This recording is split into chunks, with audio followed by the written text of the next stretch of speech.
Hi అండి, నా పేరు భార్గవి. వెల్కమ్ టు గోదావరి రుచులు. ఈరోజు మనం ఉసిరికాయ పచ్చడి ఎలా తయారు చేయాలో చూద్దామండి. ముందు స్టవ్ వెలిగించి ప్యాన్ పెట్టుకుని అందులో ఏమీ లేకుండా ఉత్తిగా నేను ఆయిల్ లేకుండా ఒక 2 టేబుల్ స్పూన్స్ ఆవాలు వేసుకుని వేడయ్యాక దించి పక్కన పెట్టుకోవాలండి. తర్వాత అందులో పప్పు నూనె కానీ వేరుశనగ నూనె కానీ ఒక 1/2 కిలో వేసుకోవాలి.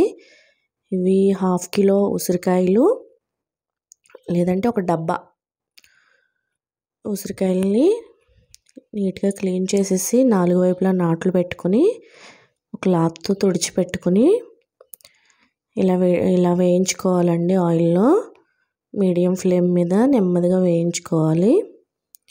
ఇలా గోల్డెన్ బ్రౌన్ వచ్చే వరకు వేయించుకొని స్టవ్ ఆఫ్ చేసేసుకుంటే చల్లారిపోద్దండి. చూసారా, ఇలా గోల్డెన్ బ్రౌన్ కలర్ వచ్చే వరకు వేయించుకోవాలి.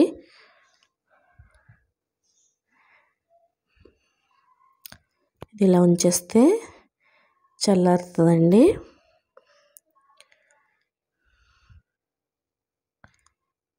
ఈలోపు మనం పక్కన పచ్చడికి కావాల్సిన మసాలా ప్రిపేర్ చేసుకోవచ్చు. చూసారండి, పువ్వులాగా ఎలా వచ్చిందో అలా అయ్యే వరకు వేయించుకోవాలి.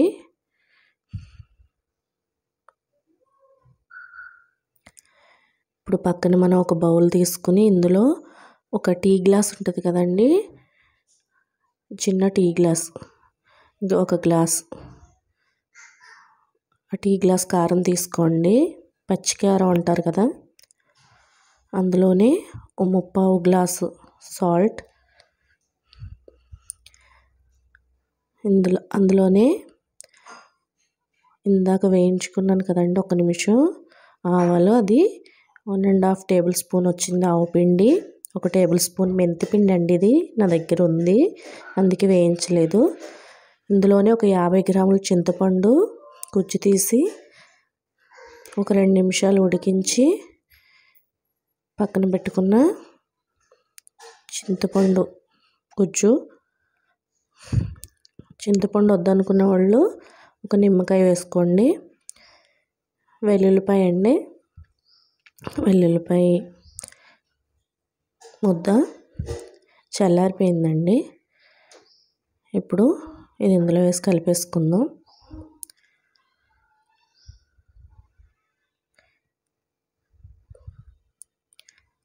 ఇలా మిక్స్ చేసేసుకుని ఒకరోజు అలా వదిలేయండి, మూత పెట్టుకుని వదిలేసి తర్వాత రోజు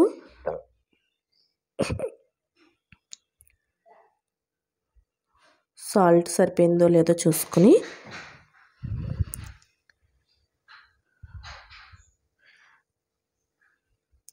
ఒక డబ్బాలో పెట్టుకుంటే అంతే, రెడీ అండి ఉసిరికాయ పచ్చడి.